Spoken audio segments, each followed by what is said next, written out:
chosen one. The angels have marked you. Your final instructions are being released. ElioraPath. Why are you still breathing when others have gone home?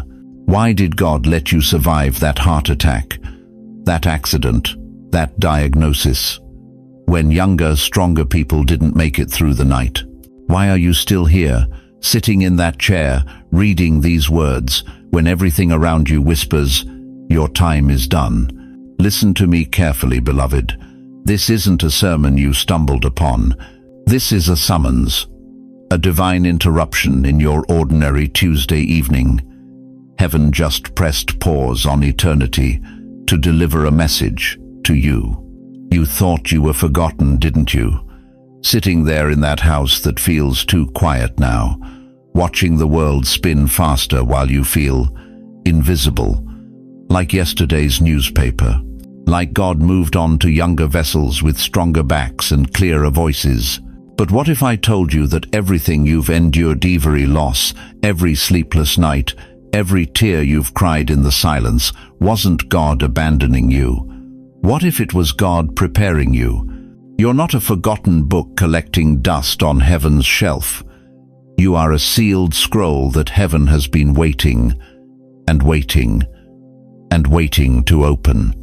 And tonight, this very moment, the seal is breaking. The angels have been circling your life.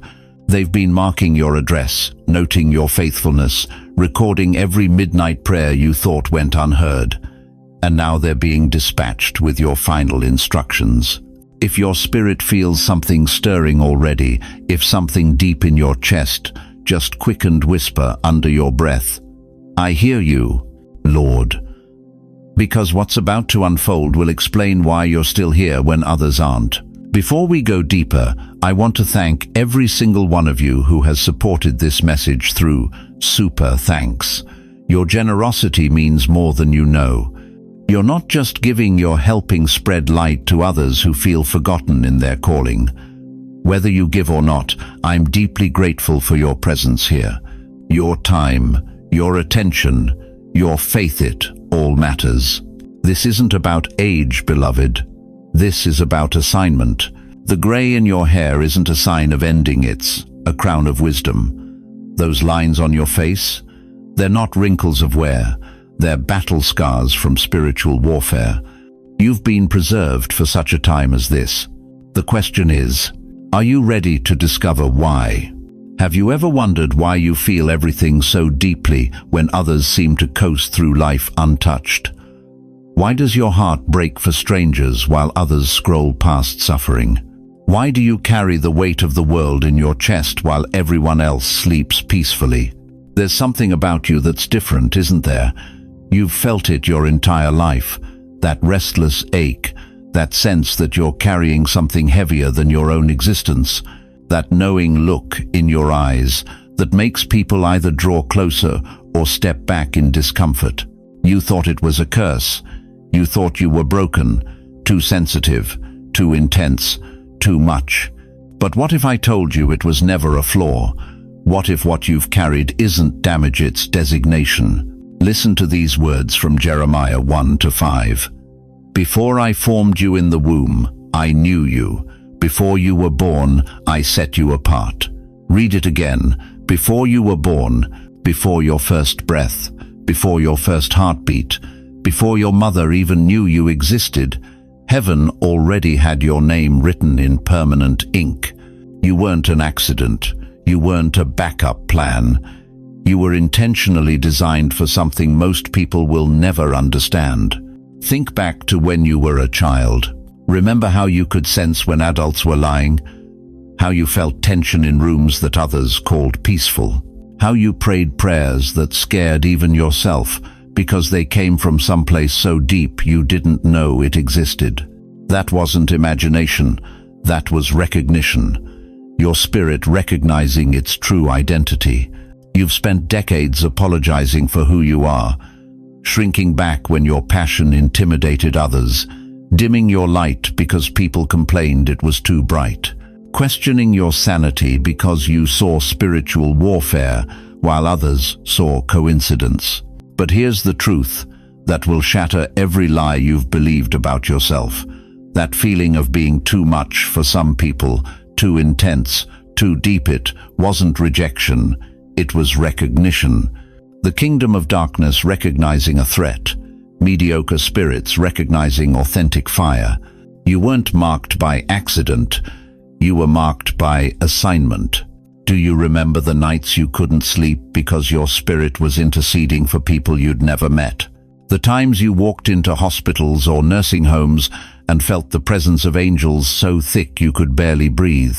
The moments when you opened your mouth to comfort someone and words came out that you'd never studied, never learned, but somehow knew were exactly what they needed to hear. That wasn't luck, that was your marking in action. The enemy has tried to convince you that your depth is depression, that your sensitivity is weakness, that your spiritual awareness is mental illness. But Ephesians 6:12 reminds us we wrestle not against flesh and blood, but against spiritual wickedness in high places. You've been wrestling your entire life because you can see what others cannot. You weren't made to blend into pews like wallpaper. You weren't designed to nod politely at shallow sermons and lukewarm worship. You were forged in heaven's furnace to shake the gates of hell when you pray. That's why your prayers feel like warfare. That's why your worship sounds like thunder in the spirit realm. That's why demons flee when you walk into rooms, not because you're perfect, but because you're marked. But here's what will break your heart with holy revelation. You've been marked not just for power, but for pain. Not the meaningless suffering the world offers, but the sacred suffering that purchases someone else's freedom. The kind of pain that Jesus carried. The kind that breaks chains not just for you, but for generations you'll never meet. Look at your hands right now. Those aren't ordinary hands. Those are hands that have wiped tears, laid on fevered foreheads, and lifted in worship when your own heart was shattered. Those hands carry the fingerprints of God. Look at your eyes. Those aren't ordinary eyes. Those are eyes that have seen into the spirit realm, that have watched angels in hospital corridors, that have looked past people's masks straight into their souls. Those eyes carry the fire of heaven. And that voice, that voice you've been told to quiet down, that voice carries the authority of the Ancient of Days. When you speak blessing, cancer cells tremble. When you declare victory, generational curses snap like dry twigs. You are not ordinary. The gray in your hair isn't age, it's the wisdom of warfare. The lines on your face aren't wrinkles. They're battle scars from interceding for a lost world. The weariness in your bones isn't deterioration, it's the holy exhaustion of carrying heaven's burden for earth. But here's what the enemy never wanted you to discover. Your marking isn't just for this life, it's eternal. You've been marked for such a time as this, yes, but also for such a generation as this. The prayers you've prayed in private are about to become public miracles. The tears you've cried in secret are about to water visible harvests. You are not finishing your race. You are just beginning to run in your full authority. The question that will determine everything from this moment forward is this: will you finally stop apologizing for being marked and start operating in it? You know what I'm talking about, don't you? That pain that started so young you thought it was normal. The father who walked out when you were 7.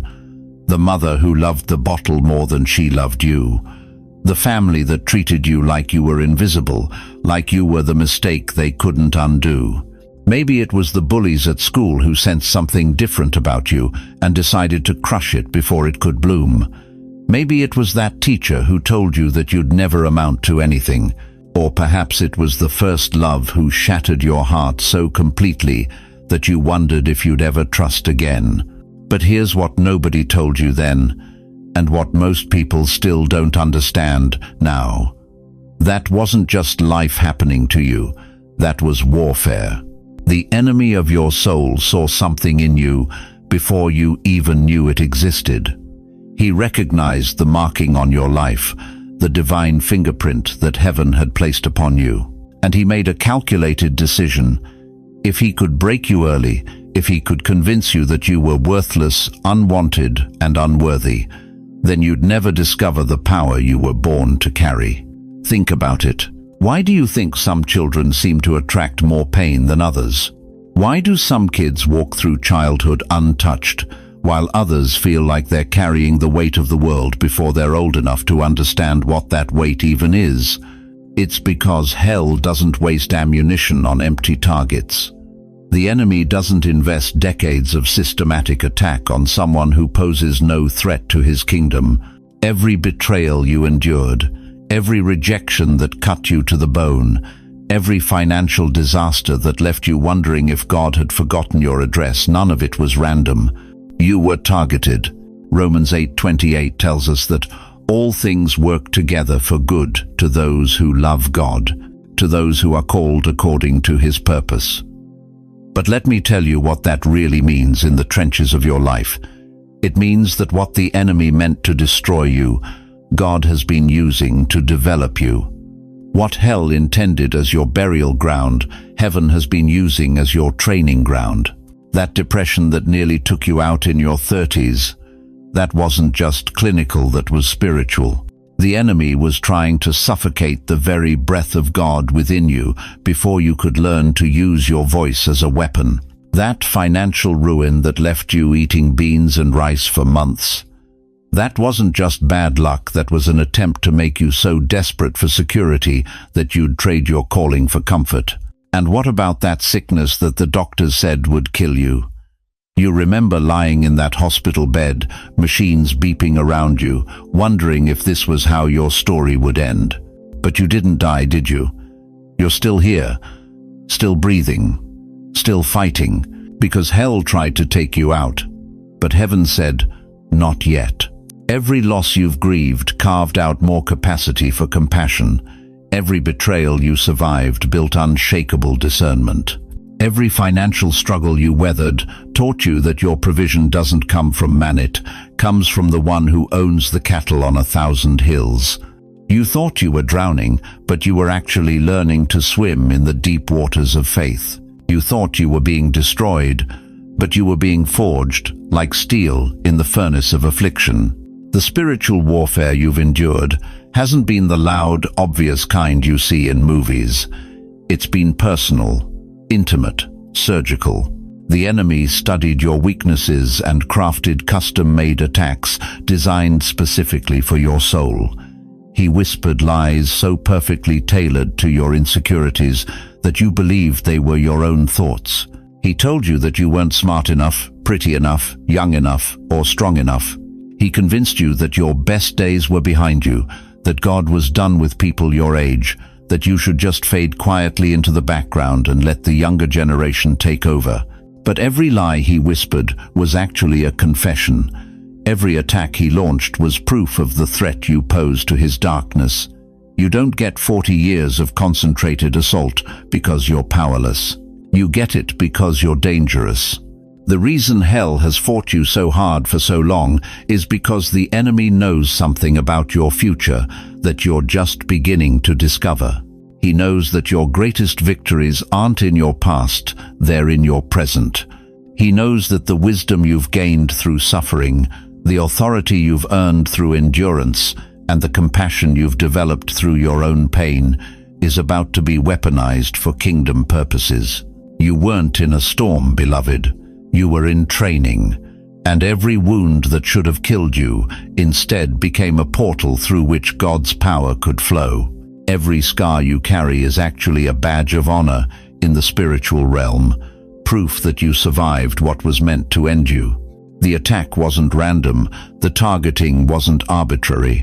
Hell has been afraid of this very moment when you would finally realize that you didn't survive by accident. You survived by assignment. You didn't make it through by luck. You made it through because you have a destiny that hell cannot touch and a calling that demons cannot cancel. But if the warfare was that intense, if the enemy invested that much energy in trying to stop you, then what exactly is it that you're carrying that has the kingdom of darkness so terrified?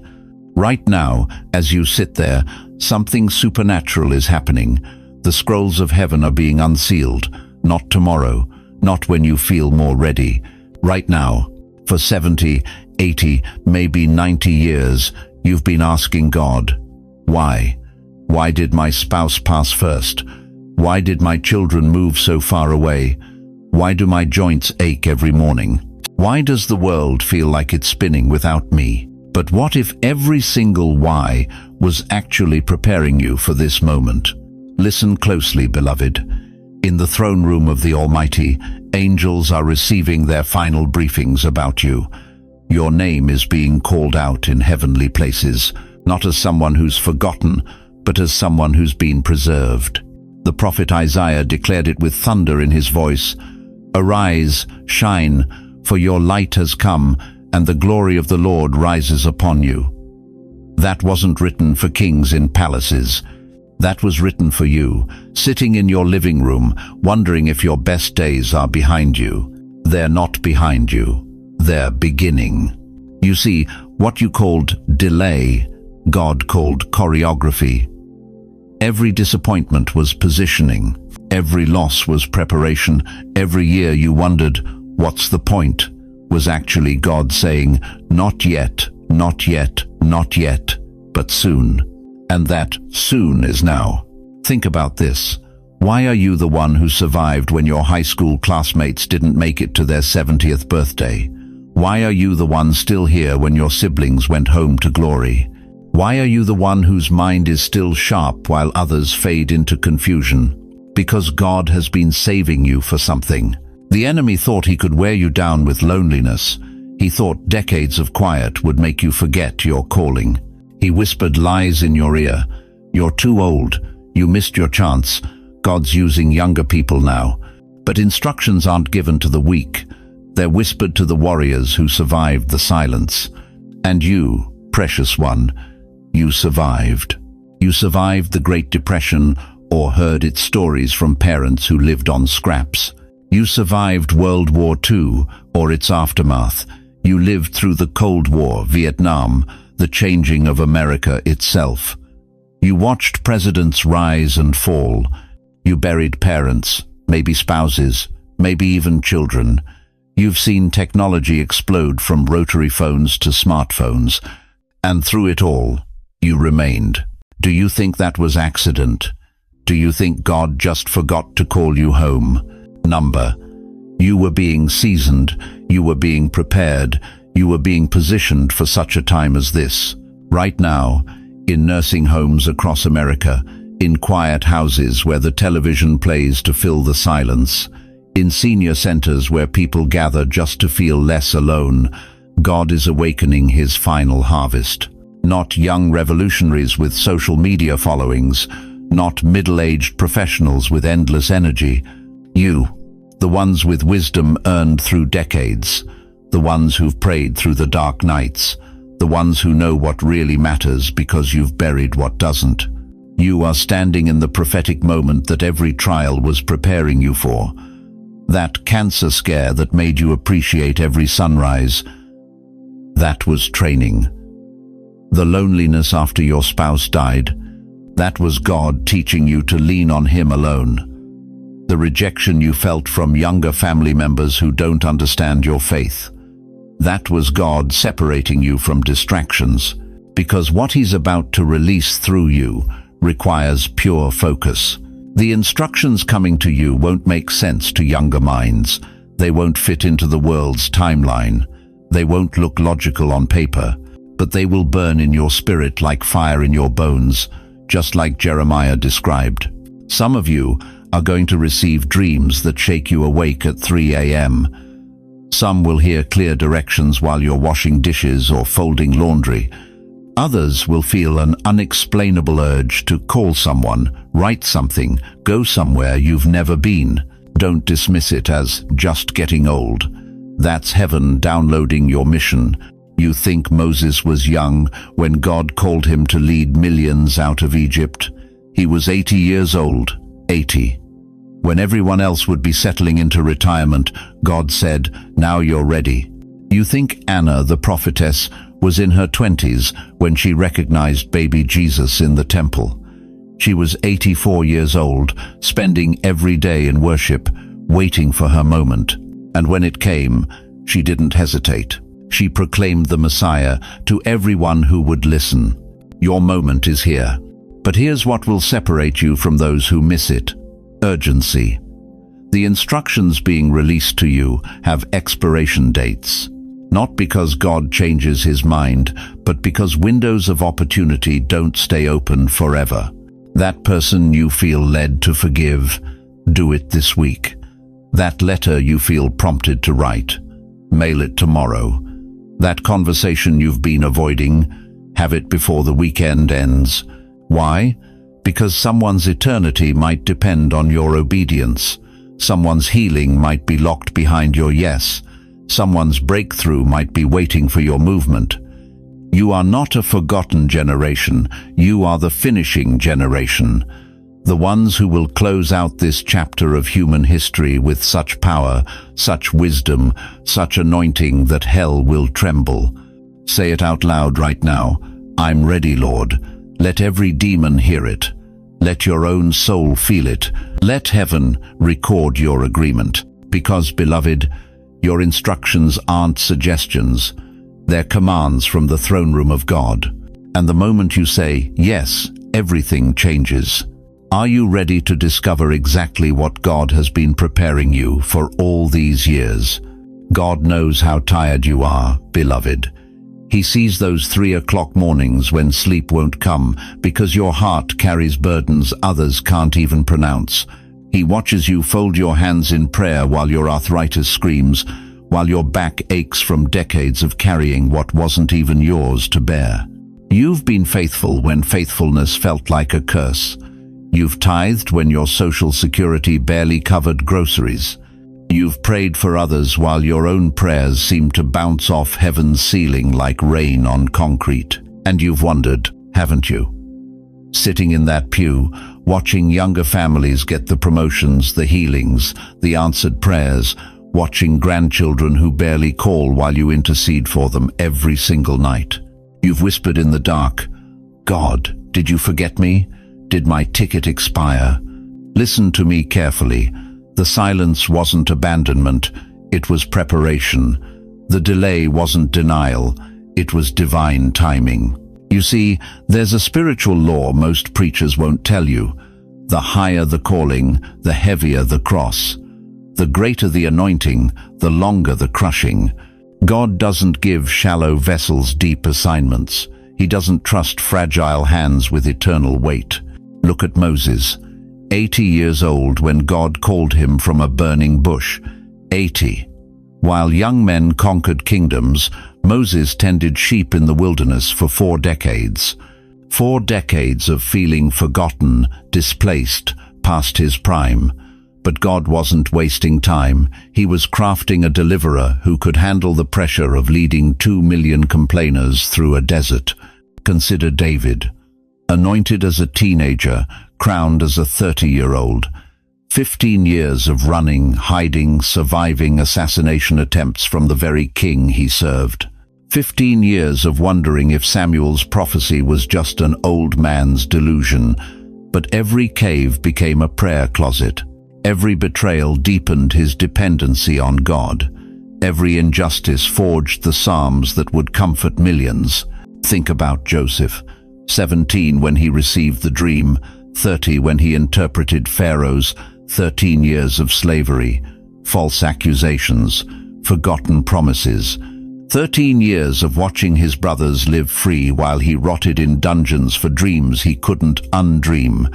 But every tear watered the soil of wisdom. Every setback was a setup for a comeback that would save nations. You think your pain has been pointless? You think your waiting has been wasted? The oil on your life is expensive, dear one, because the crushing was real. That's why you glow in ways others can't explain. Not from ease, but from endurance. Not from comfort, but from consecration. Not from applause, but from anointing pressed out in the secret place. Those wrinkles around your eyes? They're not signs of aging, they're evidence of vision. You've seen things, survived things, believed things when believing felt like bleeding. Every line tells a story of faith that refused to quit when quitting would have been easier than breathing. That tremor in your hands? It's not weakness, it's warfare. Those hands have prayed down heaven, held up the falling, reached into darkness to pull others toward light. They shake because they've touched the untouchable, carried the impossible, refused to let go when letting go was the only logical option. Your voice may be softer now, but it carries more weight. Your steps may be slower, but they're more sure. Your strength may feel diminished, but your authority has multiplied, because authority isn't given, it's earned. In the furnace, in the waiting room, in the valley of the shadow of death. You've been hidden not to be buried, beloved, but to be planted. Seeds don't shine above ground. They do their greatest work in the darkness, in the dirt, where no one sees the splitting, the stretching, the surrender that precedes the sprouting. Every season you felt invisible, God was developing your roots.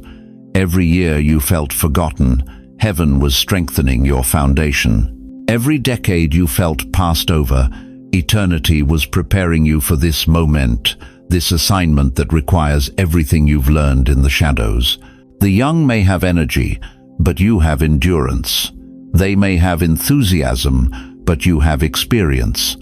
They may have dreams, but you have discernment born from disappointment, refined through rejection, polished by pain that would have destroyed lesser souls. This is why the enemy fought your faith so fiercely. This is why he whispered, "Give up," in every season of silence. Because he knew even when you didn't, that what was being forged in your furnace would one day set captives free. What was being refined in your wilderness would one day lead others home. Your time isn't past, precious one. Your best isn't behind you. You haven't been shelved, you've been seasoned. Like fine wine, like aged cheese, like vintage instruments, your value has only increased with time. The question isn't whether God still has plans for you. The question is whether you're ready to believe that the very thing that tried to break you was actually making you into exactly what this generation desperately needs. But here's the weight of truth most will never understand. Beloved, we've reached the summit. Everything you've endured, every prayer you've whispered in the dark, every moment you questioned if God still saw you, has all led to this sacred intersection. You are standing at the crossroads of destiny, and heaven is holding its breath. You are not in a season of waiting anymore. You are in a season of awakening. For 70, 80, maybe 90 years you've been in preparation. Every heartbreak carved out capacity for compassion. Every loss taught you the weight of eternity. Every sleepless night trained your spirit to hear God's voice above the world's noise. You thought you were just surviving, but God was forging you. Listen to me, chosen one. God isn't gently inviting you anymore. He is summoning you. This isn't a polite request from a distant deity. This is a divine draft notice from the King of Kings. Your name has been called from the throne room of heaven, and all of creation is leaning forward to see what you'll do next. Why now? Why at this stage of your life when your knees creak and your energy isn't what it used to be? Because wisdom can't be downloaded, it must be earned. Because authority can't be inherited, it must be forged in fire. Because the assignments God has for this final hour require vessels who've been tested, tried, and proven faithful. You've been asking God, "What's my purpose?" But God has been asking you, "Will you trust me with it?" The answer determines everything. Isaiah 43:19 is thundering over your life right now. Behold, I am doing a new thing. Now it springs forth. Do you not perceive it? I will make a way in the wilderness and rivers in the desert. Do you hear that? God is doing a new thing. Not tomorrow. Not next year. Now. Right now, as you sit there, something ancient is breaking open. The wilderness seasons of your life, those dry, barren years when nothing made sense, God is about to turn them into rivers of purpose. But here's what most people miss. God's new thing requires your participation. He won't do it to you, He'll do it through you. But only if you say yes to the scroll He's placing in your trembling hands. This scroll contains your final instructions, not suggestions, not gentle nudges, instructions. They might tell you to make that phone call you've been avoiding, to forgive that person who broke your heart decades ago, to step into that ministry you thought you were too old for, to use that gift you buried under years of what if and who am I to. The instructions might seem impossible. They might feel too big for your arthritis-worn hands and your Medicare-dependent life. But remember, Moses was 80 when God handed him a staff and told him to part the Red Sea. Abraham was 99 when God promised him nations. Sarah was 90 when she laughed at the impossibility of motherhood and then held Isaac in her arms. Your age isn't your disqualification, it's your credential. Every wrinkle tells a story of faithfulness. Every gray hair is a crown of wisdom. Every scar is proof that you've walked through hell and came out carrying fire. God doesn't need your youth. He needs your yes. But I need to tell you something that might sting. This scroll comes with an expiration date, not because God changes His mind, but because there are others waiting for what flows through your obedience. There are grandchildren who need to see faith in action. There are neighbors drowning in despair who need to witness resurrection power. There are broken hearts in your community that only your story can heal. If you keep that scroll sealed, their deliverance stays locked too. This is the weight of being chosen. Your obedience unlocks freedom for others. Heaven is standing still right now. Angels are positioned around your chair, around your bed, around wherever you're receiving this word. They're waiting to see what you do with this moment. Will you clutch the scroll to your chest and whisper, "I'm too old, too tired, too broken"? Or will you break that seal and step into the impossible? The enemy wants you to believe your best days are behind you. He wants you to think you missed your window. That purpose is for the young and energetic. But that's the biggest lie hell ever told. Your greatest assignment might be waiting in your 80s. Your most powerful prayers might be prayed from a wheelchair. Your deepest impact might come from a nursing home room where you intercede for a nation. God doesn't measure significance by social media followers or corporate ladders. He measures it by faithfulness. And you, beloved, have been faithful. Now comes the moment of truth. I'm going to ask you to do something that might feel foolish to your logical mind, but will shake the foundations of hell. Say this now out loud. Even if you're alone, I receive the scroll. I will walk it out. I will not die with my instructions still sealed. Say it again, louder. I receive the scroll. I will walk it out. I will not die with my instructions still sealed. Do you feel that? That trembling in your spirit? That's not fear, that's activation. Something just shifted in the heavenlies. Angels just leaned in. God just smiled. The scroll is no longer sealed. Your final instructions are downloading into your spirit right now. Some will come through dreams tonight. Others through divine appointments this week. Still others through scriptures that leap off the page like personal letters from heaven. But beloved, remember this. Instructions demand action, not someday action, not when you feel ready action, immediate action. Because heaven is standing still, waiting to see what you do with this scroll, and the world is aching for what only you can deliver. The question that will determine your legacy isn't, what if I fail?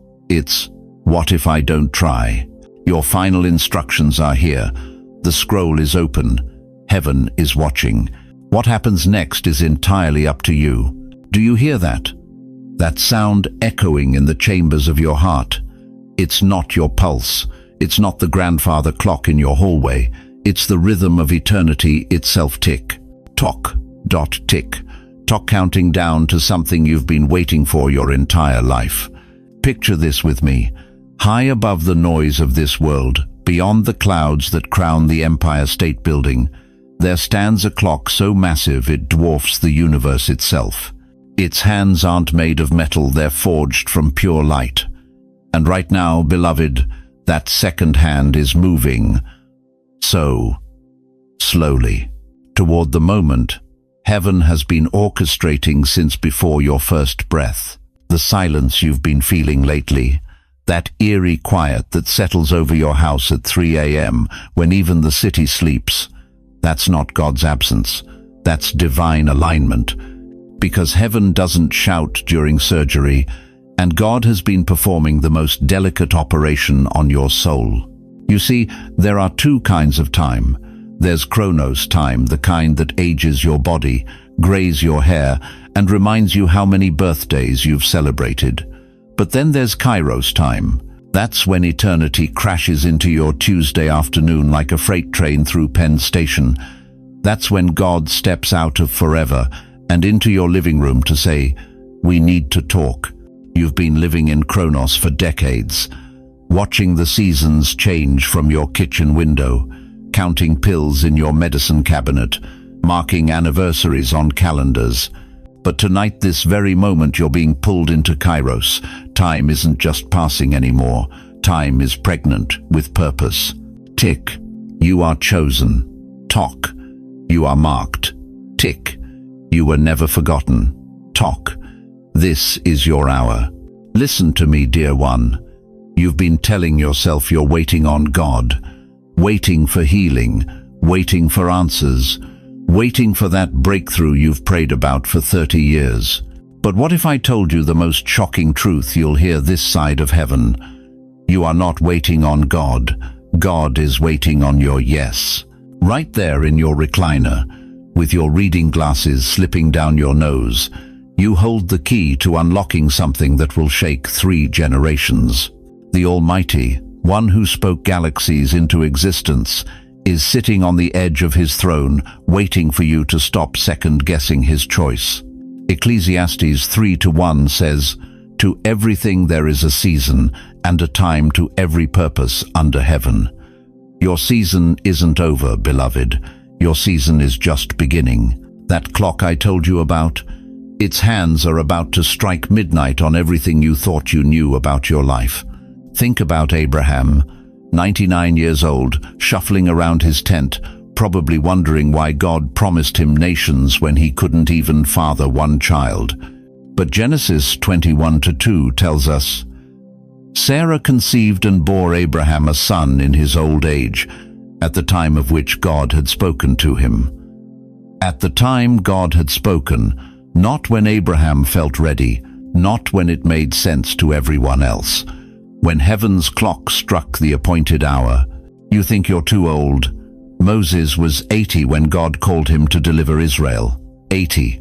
When most folks are worried about their next doctor's appointment, Moses was getting ready to split the Red Sea. Age isn't your disqualification, it's your credential. The enemy has been whispering lies in your ear for months now. Your best days are behind you. You missed your moment. God's moved on to younger vessels. But hell is a liar, and that voice isn't coming from the throne room. That's desperation talking, because the devil knows something you're just beginning to remember. You are standing between 2 ticks of that heavenly clock. The final second before the scrolls burst open, before the seals break, before heaven releases what it's been holding in reserve, with your name written on it in the Lamb's Book of Life. Tick. Your prayers have been heard. Tock. Your tears have been collected. Tick. Your faithfulness has been recorded. Tock.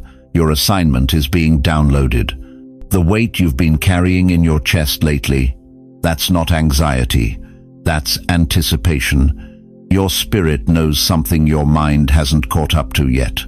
Deep calls unto deep, and the deep in you is responding to the deep in God. Psalm 42:7 says it plainly, "Deep calleth unto deep at the noise of thy waterfalls." This is why you can't sleep some nights. This is why you find yourself staring out windows, feeling homesick for a place you've never been. This is why certain songs make you weep, and certain scriptures leap off the page like they were written in your own handwriting. Heaven's frequency is tuning your heart like a radio picking up signals from eternity. The clock is ticking, but not against you. It's ticking for you. Every second that passes brings you closer to the moment when everything you've suffered, everything you've survived, everything you've sacrificed will suddenly make perfect sense. But here's what will break your heart if you miss it. That clock doesn't tick forever. Kairos moments come with expiration dates, windows of opportunity that open and close according to divine timing. And beloved, your window is open right now, wide open, but it won't stay that way indefinitely. Are you going to keep telling yourself you're too old, too tired, too broken, or are you ready to discover why the God of the universe preserved you for such a time as this? Because what's about to happen next will prove that you weren't just surviving all these years. You were being prepared. Beloved, I need you to close your eyes for a moment and travel with me to the throne room of heaven.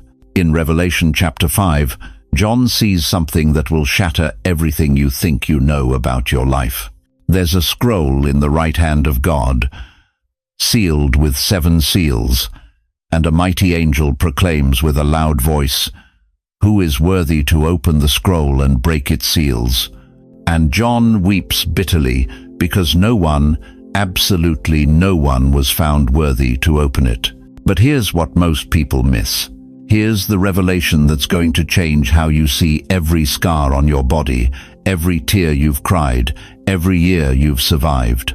You think that scroll was just prophecy about the end times.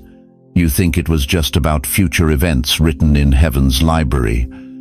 But what if I told you something that would shake you to your very core? You are that scroll. Your life, every page of itis, the prophecy, your scars are the ink.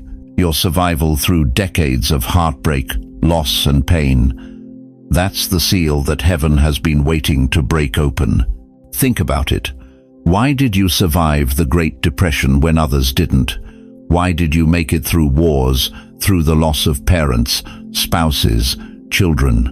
Why are you still here when your doctors said you wouldn't be? Why did you outlive friends who seemed healthier, younger, stronger? Because you are a living, breathing scroll of God's faithfulness. Your very existence is proof that His promises never fail. Listen to me carefully. In that heavenly throne room, there are millions of scrolls. But tonight, the angels are gathered around one specific scroll, yours, and it's trembling. It's glowing. The seals are cracking because the appointed time has come. Every unanswered prayer you whispered in that hospital bed wasn't denied, it was documented. Every midnight cry when you thought God had forgotten you wasn't ignored. It was inscribed with golden ink. Every moment you wanted to give up, but somehow found strength to take another breath, wasn't weakness. It was heaven writing your testimony. The Lamb who was slain, Jesus Himself, is reaching for your scroll right now. And when He breaks those seals, everything you've endured is about to make sense. You see, dear one, the enemy tried to convince you that your story was over, that your best days were behind you, that you were just taking up space, waiting for glory. But hell lied to you. You're not at the end of your story, you're at the revelation of it. Your children think you're just grandpa in the recliner. Your neighbors see you as the elderly person next door. The world sees wrinkles and gray hair and assumes your fire has died out. But they can't see what the angels see. They can't read the scroll that you are. Every line on your face tells a story of God's faithfulness. Every ache in your bones is a reminder that you've walked through valleys of the shadow of death and lived to tell about it.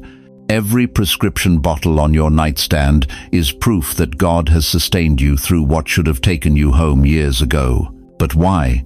Why has He kept you here? Why hasn't He called you home to glory when heaven would be so much easier than this broken body, this lonely house, this world that seems to have forgotten your generation?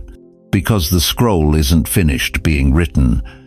Because there are still seals to be broken. Because your final chapters contain something so powerful, so necessary for this generation, that heaven itself has been waiting for this moment. Right now, I want you to feel this in your spirit. Type these words or whisper them under your breath. I am the scroll. I am opening. Because something is shifting in the heavenly realm as you declare this truth. The first seal is breaking right now. Can you feel it? That warmth in your chest, that stirring you can't explain. That's not your imagination. That's heaven responding to your agreement. Your grandchildren need to see what real faith looks like when it's been tested by fire. This generation that's drowning in anxiety and depression needs to witness what unshakable hope looks like when it's been forged through decades of trusting God in the dark.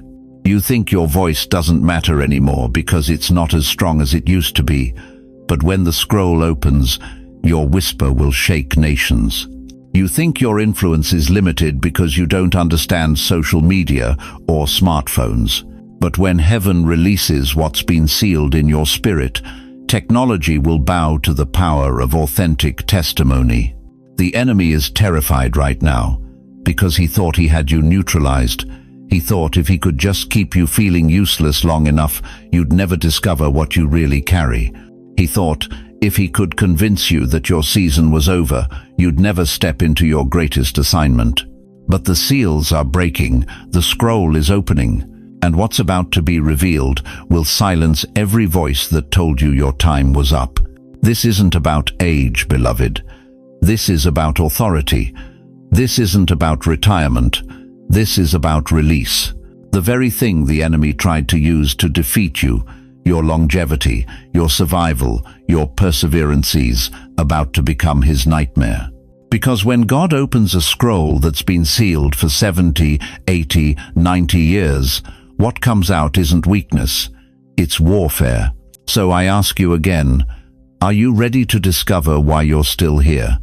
Are you ready to understand what heaven has been preparing to release through your life? Because the next seal is about to break, and when it does, everything changes. You think you know what tried to kill you, don't you? You think it was the cancer, the divorce, the bankruptcy, the depression that kept you awake for 3 months straight, staring at the ceiling while your mind played the same torturous loop over and over again. But what if I told you that every single battle that nearly destroyed you wasn't what it appeared to be? What if the war for your life was being fought in dimensions you couldn't see, by enemies you couldn't name, over something so valuable that hell itself mobilized against you? Listen closely, beloved. The battles that almost killed you weren't about what you lost, they were about what you carry. You see, there's a reason why some children get targeted early. There's a reason why certain lives face more opposition than others. There's a reason why you've walked through fires that would have consumed weaker souls. It wasn't random, it was reconnaissance. Hell was studying what heaven had planted inside you. Ephesians 6:12 pulls back the curtain on this invisible war. For we wrestle not against flesh and blood, but against principalities, against powers, against the rulers of the darkness of this world, against spiritual wickedness in high places. Did you catch that? Not flesh and blood. Every breakdown you thought was about your circumstances was actually about spiritual forces trying to abort what God was birthing through you. Ever wonder why you almost didn't make it out of childhood? That wasn't just a difficult upbringing. That was hell trying to abort a scroll before it could be opened. Ever wonder why that depression hit you like a freight train just when you were starting to discover your gifts? That wasn't just mental illness. That was demonic interference trying to short-circuit heaven's download. The trauma that nearly shattered your mind? It wasn't random violence. It was targeted warfare against your identity. The addiction that almost claimed your life. It wasn't just weakness. It was a spiritual assassination attempt. The isolation that made you question your worth. It wasn't punishment. It was hell trying to convince you that you were alone so you'd never discover the army of angels assigned to your breakthrough. Think about it. Why do some people coast through life while you've been through hell and back? Why do others seem to get breaks while you've had to fight for every inch? Because what's inside you threatens entire kingdoms of darkness. Your calling doesn't just change your life, it dismantles systems that have been in place for generations. That's why the insomnia felt like surveillance. Because it was. That's why the panic attacks came at 3 a.m. when you were trying to pray. Because something was monitoring your communication with heaven. That's why every time you tried to step into purpose, chaos erupted around you. Because hell was throwing everything it had at stopping what heaven was releasing through you. You thought you were losing your mind, but you were actually discovering your authority. You thought you were falling apart, but you were being forged in fires that only the chosen can survive. Every night you cried yourself to sleep, heaven was taking notes. Every morning you got up anyway, angels were taking orders. The enemy studied your bloodline for decades, looking for the weak link, but he miscalculated. He thought if he hit you hard enough, early enough, consistently enough, you'd break. He didn't realize that chosen ones don't break, they break through. He didn't understand that pressure creates diamonds, not dust. Look at your scars now. Everyone tells a story of survival that shouldn't have been possible. That car accident you walked away from when others didn't. That diagnosis that should have been terminal but wasn't. That moment you stood on the edge, ready to end it all, but something invisible pulled you back. You thought it was luck. It was Legionan army of warriors fighting for your future. Daniel faced the same warfare, thrown into a den of lions that should have devoured him, but his God shut their mouths. Why? Because Daniel carried scrolls of revelation that entire empires needed. Shadrach, Meshach, and Abednego walked into a furnace heated 7 times hotter than normal, but came out without even the smell of smoke. Why? Because they carried something the fire couldn't touch, heaven's seal. That's what you carry, beloved, heaven's seal, and hell has been trying to break it since the day you were born. But here's what the enemy never counted on. Every attack that didn't kill you made you stronger. Every lie that tried to define you only clarified who you really are. Every isolation that tried to break you only deepened your relationship with the God who never left your side. You've been through warfare that would have destroyed ordinary people. But you're not ordinary. You're marked. You're sealed. You're preserved for purpose that terrifies the powers of darkness. The war isn't over, chosen one, but the tide has turned. The very fact that you're still here, still breathing, still believing, is proof that what's inside you is greater than anything that came against you. The surveillance has become your protection. The warfare has become your training. The pressure has become your platform. You didn't just survive interdimensional combat. You graduated from it. And now, everything that tried to destroy you is about to become the very weapon God uses to establish His kingdom through your life. The question is no longer whether you can survive the war. The question is, are you ready to step into the victory that your survival has already secured? Have you ever felt homesick for a place you can't name? Have you ever stood in your own living room and felt like a stranger in your own skin, like you were meant for something, somewhere, someone else entirely? That ache in your chest isn't depression, beloved. It's divine memory.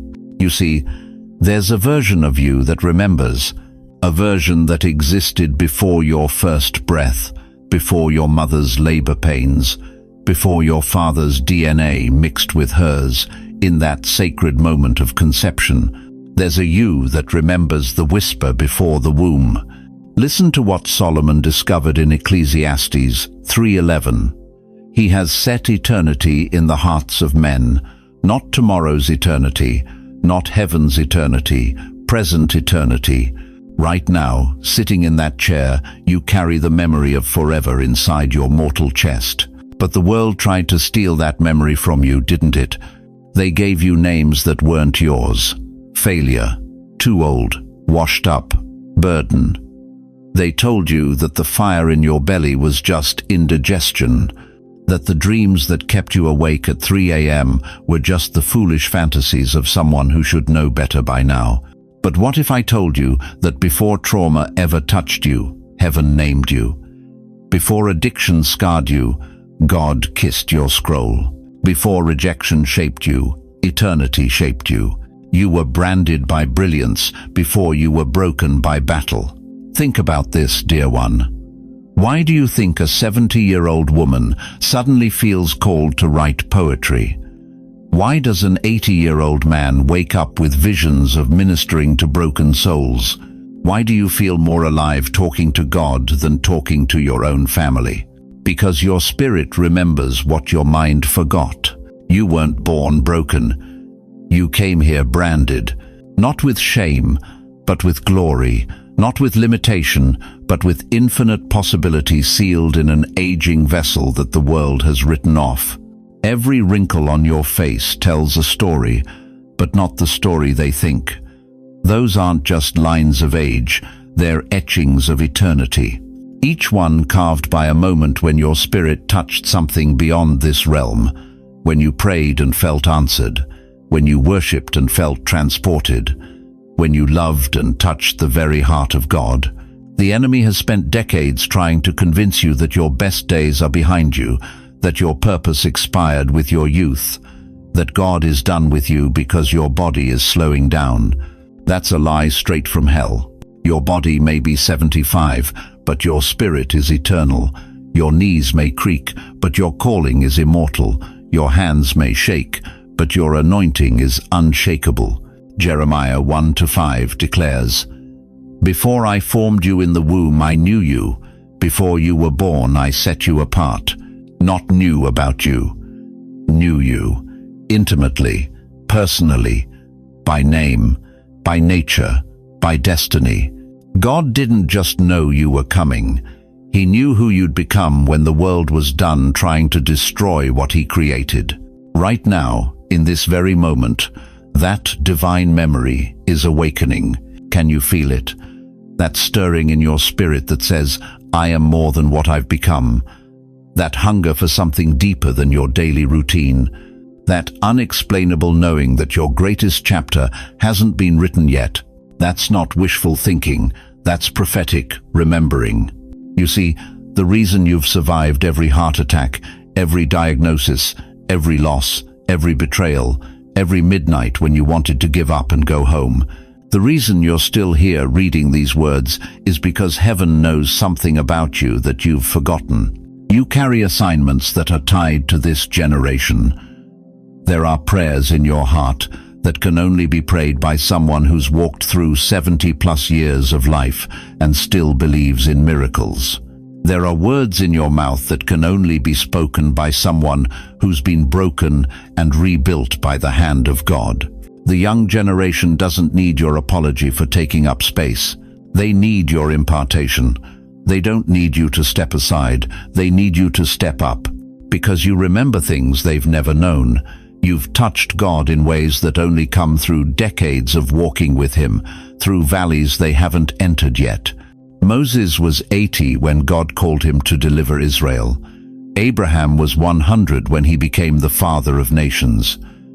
Anna was 84 when she prophesied over the infant Jesus in the temple. Their age wasn't their disqualification, it was their credentials. So let me ask you this. What would happen if you stopped apologizing for your age and started accessing it? What if you stopped seeing your years as limitation and started seeing them as accumulation? What if every tear you've cried, every prayer you've whispered, every battle you've won has been building something inside you that the world desperately needs right now? Write it down now. Get a pen. Get a piece of paper. Write these words. I remember who I am. Not who I was, not who I might be, who I am. Right now, in this moment, chosen, marked, carrying eternity in a vessel that the world thinks is disposable, but heaven knows is invaluable. The memory is returning, beloved. The fog is lifting, the true youth, the eternal yous, remembering why you're still here. And once you remember who you are, you'll understand why the angels have been circling your life with such intensity. Beloved chosen one, as we come to the end of this sacred encounter, I need you to hold on to these truths with both hands. You are not here by accident. Every breath you take, every morning you wake up, every sunset you witness, it's all part of God's deliberate design for your life. The angels haven't just marked you. They're actively working on your behalf right now, even as you sit there listening to these words. Remember this: your age is not your expiration date, it's your authentication. Your scars are not your shame, they're your credentials. Your past is not your prison, it's your preparation. And your future is still being written by the hand of Almighty God. You are not walking this journey alone. The same God who preserved you through every storm, who carried you through every valley, who sustained you through every loss, He's still right there with you. He hasn't retired from your life just because you've gotten older. If anything, He's drawing closer, because He knows that what He's about to do through you requires the kind of faith that only comes through decades of trusting Him. And let me tell you something else. There's a community of believers right here, right now, who understand exactly what you're going through. People who see your worth when the world sees your wrinkles. People who recognize your calling when others only see your age. You're not alone in this fight. We're standing with you, praying with you, believing with you. So let me ask you this one final question. If God Himself has marked you, preserved you, and is now releasing your final instructions, what are you going to do about it? Now, before you go anywhere, I want to pray over you. And I want you to receive this prayer as if I'm standing right there with you, placing my hand on your shoulder, speaking these words directly into your spirit. Heavenly Father, I come before you now on behalf of every precious soul who has stayed with us through this entire message. Lord, you see them sitting there, maybe in their favorite chair, maybe in bed, maybe feeling forgotten by the world, but you see them, God. You know their names, you know their struggles, you know their dreams that feel too distant and their hearts that feel too weary. Father, I pray that you would breathe fresh life into their spirits right now. Where they feel discarded, remind them they are treasured. Where they feel invisible, let them know they are seen by heaven itself. Where they feel useless, awaken them to their eternal purpose. Lord, open doors that no man can shut. Release favor that defies their circumstances. Give them divine health, supernatural strength, and holy boldness to walk in everything you've called them to do. Let them feel your presence so powerfully right now that every doubt is silenced and every fear is dissolved. And God, I pray for their children, their grandchildren, their bloodline. Let the breakthrough that comes through their obedience ripple through generations. Let their yes to you today become a testimony that their great-grandchildren will tell. Surround them with your angels, Father. Protect them from every scheme of the enemy. Give them dreams and visions, signs and wonders, supernatural encounters that confirm they are walking in your perfect will. And when they feel alone, remind them that they are part of a great cloud of witnesses cheering them on. In the mighty name of Jesus, I declare that their best days are not behind them, they are ahead of them. Their greatest victories are not in their past, they are in their future. And their most powerful impact is not over, it's just beginning. Amen and amen. Now, I want you to know how much it means to me that you stayed with us through this entire journey. In a world full of distractions, you chose to invest this time in hearing what God has to say to you. That tells me everything I need to know about your heart. If this message has touched your spirit, if something inside you has been awakened, don't keep it to yourself. Share this video with someone who needs to hear it. Comment below and tell us what God spoke to you today. Ask questions if you have them. Let this community pray with you, encourage you, stand with you. And if you haven't already, please subscribe to this channel and ring that notification bell. We're building something powerful here, a community of chosen ones who refuse to let age define their destiny. We need your voice, your wisdom, your prayers as part of this movement. Remember, beloved, you are chosen, you are marked, you are not finished. The angels are working, God is moving, and your story is still being written. Until we meet again, walk in the authority of who you are, walk in the confidence of whose you are, and walk in the absolute certainty that your greatest chapter is still ahead of you. God bless you, and thank you for allowing us to be part of your journey today.